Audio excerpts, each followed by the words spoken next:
Ladies and gentlemen, the last several years, every time I've been in this old palace, I can't but help think of the irony that we are here today occupying a palace for a noble reason that was once occupied by Saddam Hussein.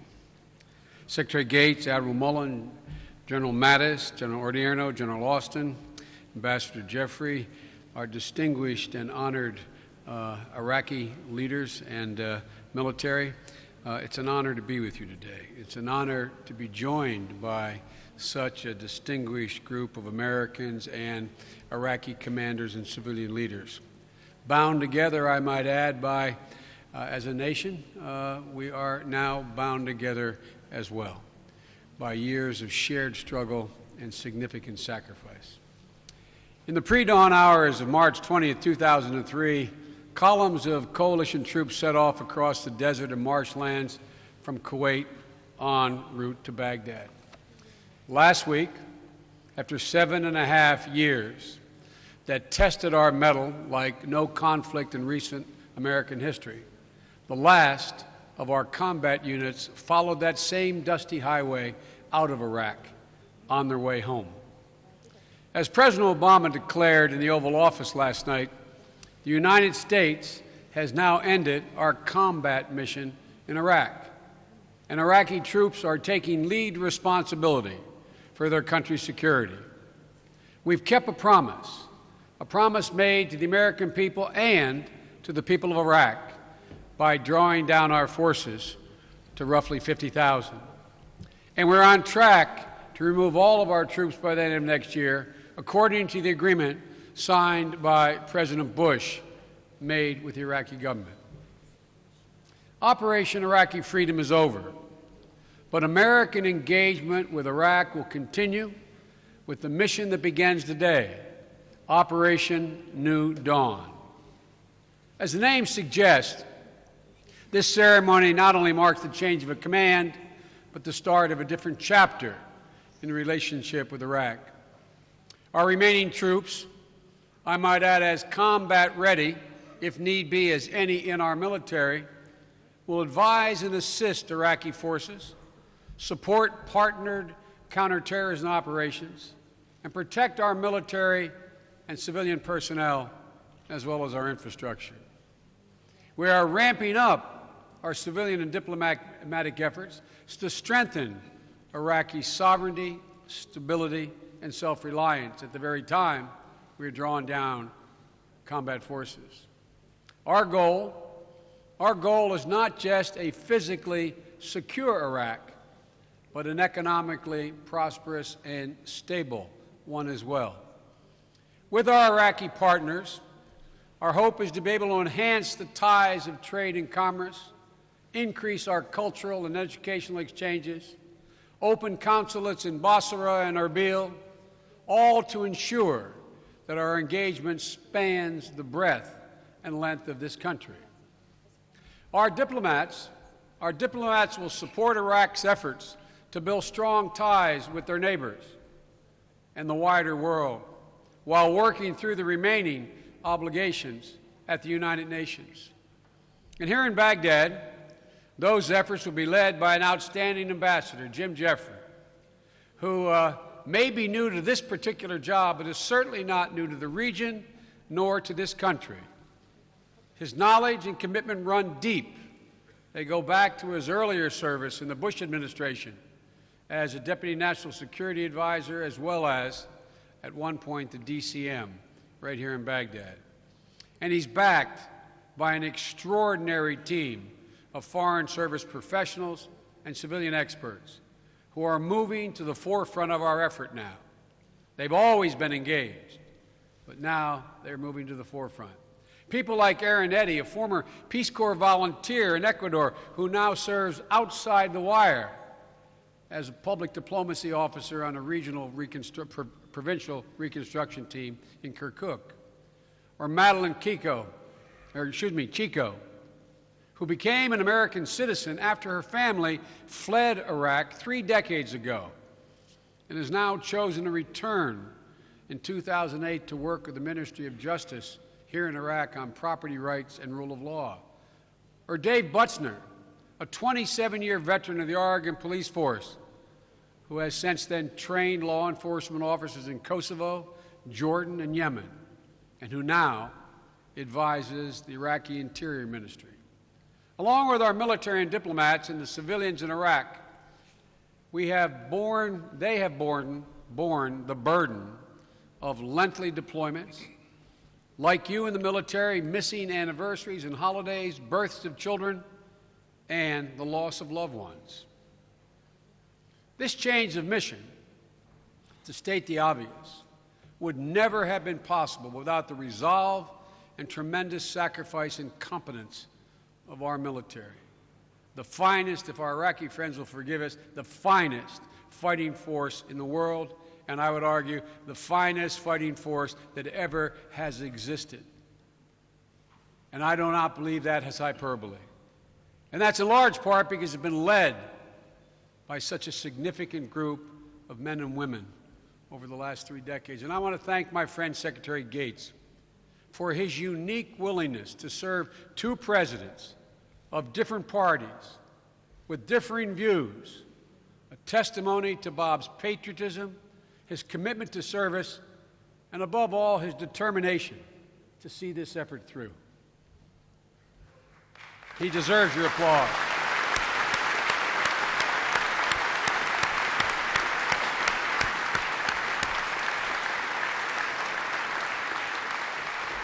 If you excuse the personal reference, as you used to say in the Senate, this is one good man.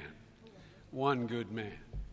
We've also been blessed by the wisdom and steady hand of Admiral Mike Mullen and the leadership of General David Petraeus, who might add is still serving this country in a way that is beyond what we should ask of anyone. I shouldn't joke about this, but I visited him down in Florida, and before he headed off, Bob, and he said, just as I was finally getting to live like the Air Force, you're asking me to move. It was a lovely place.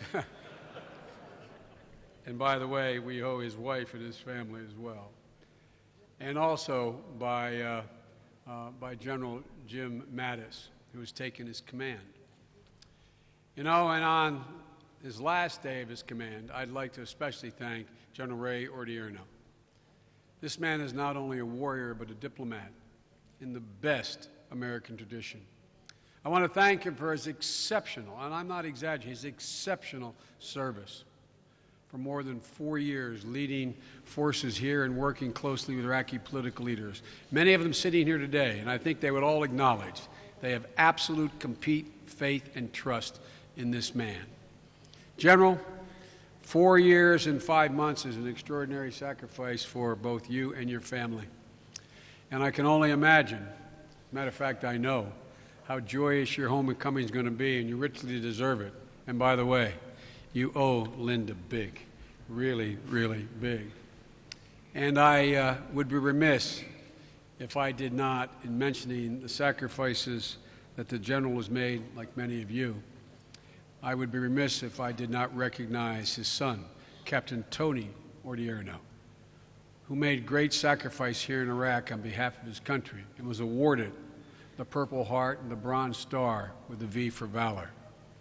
And now he works for the New York Yankees, and I imagine you're going to go home and see a couple games. I imagine. I'm confident as well that General Austin, who has already served valiantly in Iraq and beyond, is going to continue this proud legacy. We're extremely fortunate to have you take command, General, and I look forward to working with you, and I know, again, you know many of the Iraqi political leaders here and their commanding generals, and it's going to be a seamless transition. Our fighting men and women were given a mission in Iraq that was as complicated as any in our history. An assignment that proved, as Clausewitz taught us, that war is the realm of uncertainty. Troops steeped in military doctrine were asked to deal with challenges ranging from electricity to unemployment, currency exchange to trash collection. The high-speed invasion that toppled a tyrant became a grinding struggle against violent extremists. Empty roads became death traps. Suicide became a devastating weapon, requiring split-second decisions by young American military women and men that could save a life of a comrade or shed the blood of an innocent. And enemies like al-Qaeda in Iraq waged unspeakable violence against Iraqi civilians in an attempt to foster hatred in communities that worship the exact same God. Thus far, they have failed. The Iraqi people, to their great credit, have rejected the ugly face of violence and cast their lot as well as their ballots for a better future. And so today, while the threat, a tragic reality, of further bloodshed remains, violence has reached the lowest point since 2003 when we arrived here, shortly after we arrived here. And a great deal of credit goes to Iraqi security forces, more than 650,000 strong, including highly trained special operation forces, who are increasingly ready to defend their fellow citizens. In recent months, the Iraqi military secured an election, killed or captured most of al-Qaeda in Iraq and most of their leaders, and made significant inroads against other terrorist groups. Because of their competence, we have over the past year, and it's been over the past years, the General will tell you and you all know, been able to transfer thousands of square miles of territory and hundreds of bases to Iraqi control. Perhaps the most important development of all is that in the aftermath of a second national election, Iraqi leaders are sitting down to settle their difference through negotiation and not through violence. Another way of putting it, as my staff always kids me for saying, politics has broken out in Iraq. The fact that no single party or coalition got anywhere near a clear majority would make forming a government in a parliamentary system difficult under any circumstances. After a decade of dictatorship and war, it's even more daunting task here in Iraq. Unlike after the last election, however, a caretaker government is providing security and basic services and preventing a dangerous power vacuum from erupting. But that is not a durable solution to the many challenges and significant opportunities Iraq faces. The Iraqi people voted in large numbers across communities. And if you don't mind, forgive me for saying so, they expect a government that reflects the result of the votes they cast.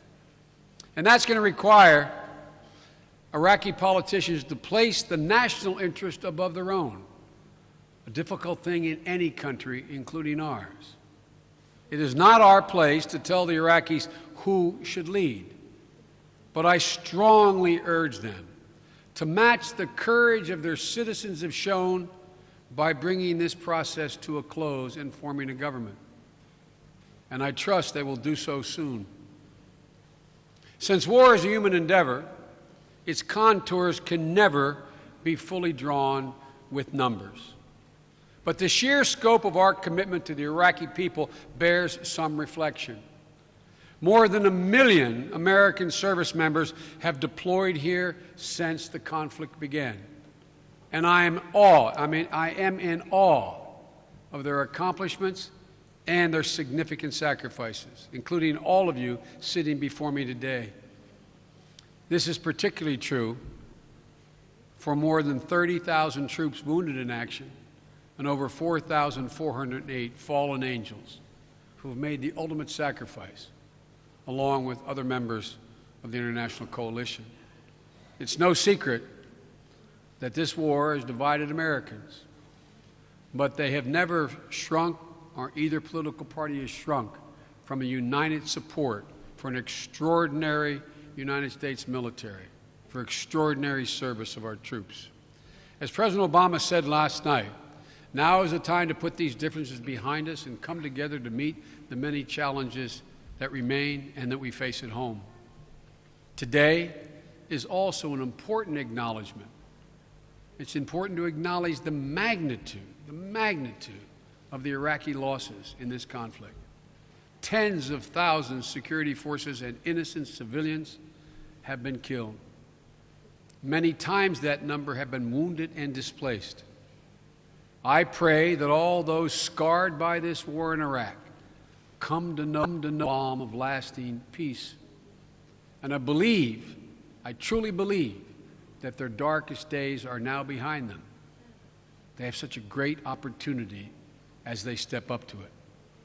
After all that Iraqi has endured, we understand their deeply felt desire to control their own lives, determine their own fate, and maintain their own security. That's why we kept President Bush's commitment to withdraw our forces from Iraqi cities last summer.